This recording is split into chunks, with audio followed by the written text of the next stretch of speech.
درود پاک کی کثرت کرنے والوں میں سے بعض ایسے ہوتے ہیں جو ایک غلطی ضرور کرتے ہیں، اور یہ بہت بڑی غلطی ہے، اور وہ غلطی یہ ہے کہ توجہ کے ساتھ درود پاک نہیں پڑھتے،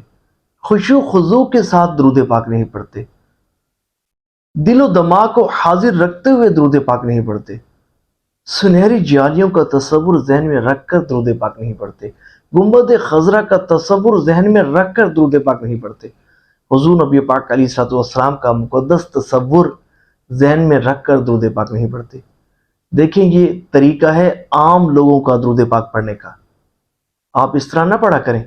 جب بھی درود پاک پڑھیں تو کامل توجہ کے ساتھ، خشوع و خضوع کے ساتھ، درود پاک پڑھنے کے آداب جو ہیں ان کو بجا لاتے ہوئے درود پاک پڑھیں، اور اس تصور کے ساتھ درود پاک پڑھیں کہ آپ جس مجلس میں بیٹھ کر درود پاک پڑھ رہے ہیں، جس انداز کے ساتھ آپ درود پاک پڑھ رہے ہیں، جس خشوع و خضوع کے ساتھ آپ درود پاک پڑھ رہے ہیں، جس طریقے کے ساتھ آپ درود پاک پڑھ رہے ہیں، اور جس محبت میں ڈوب کر آپ حضور پر درود پاک پڑھ رہے ہیں، وہ ساری کی ساری مجلس، آپ کا وہ سارا کا سارا درود پاک پڑھنے کا طریقہ حضور نبی پاک علیہ الصلوۃ والسلام کی مقدس بارگاہ میں پیش ہو رہا ہے،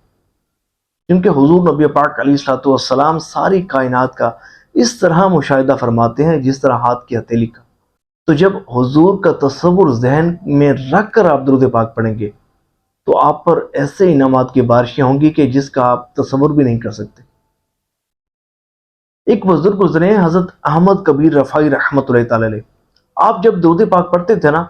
تو اس تصور کے ساتھ درود پاک پڑھتے تھے کہ گویا کہ آپ مواجہ شریف کے سامنے حاضر ہیں، حضور کے بارگاہ میں حاضر ہیں، اور بیٹھے درود پاک پڑھ رہے ہیں۔ بیٹھے رفع میں ہوتے تھے، لیکن تصور یہ ہوتا تھا کہ میں مواجہ شریف کے سامنے بیٹھا درود پاک پڑھ رہا ہوں۔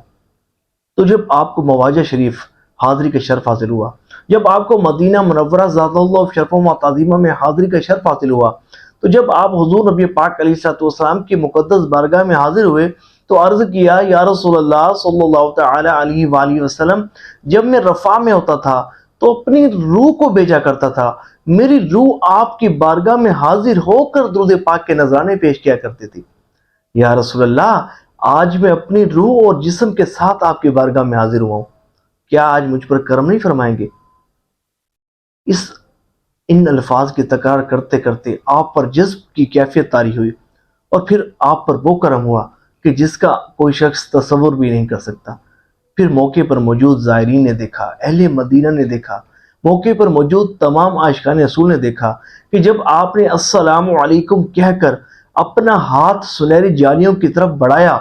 تو سنہری جالیوں سے حضور نبی پاک علیہ الصلوۃ والسلام کا دست اقدس باہر تشریف لایا، اور حضرت احمد کبیر رفاعی رحمۃ اللہ تعالی علیہ کو حضور کے دست اقدس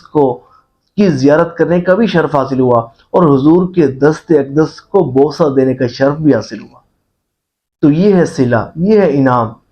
توجہ کے ساتھ درود پاک پڑھنے کا، یہ ہے انعام حضور کا تصور ذہن میں رکھ کر درود پاک پڑھنے کا، یہ ہے انعام مسجد نبوی شریف کا، گنبد خضرا شریف کا تصور ذہن میں رکھ کر درود پاک پڑھنے کا۔ اس لیے تو حضرت شیخ عبد الحق محدث دہلوی رحمۃ اللہ تعالی علیہ، آپ فرماتے ہیں نا درود پاک پڑھنے کا بڑا ہی زبردست طریقہ ارشاد فرماتے ہیں۔ آپ فرماتے ہیں تو درود پڑھ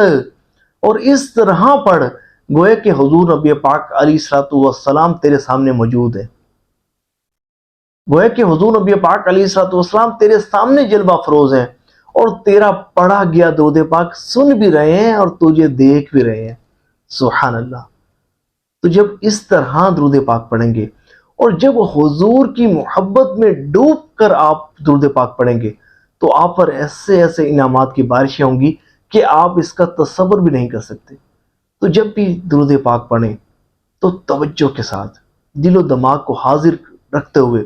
رجوع قلب کے ساتھ، دل و دماغ کو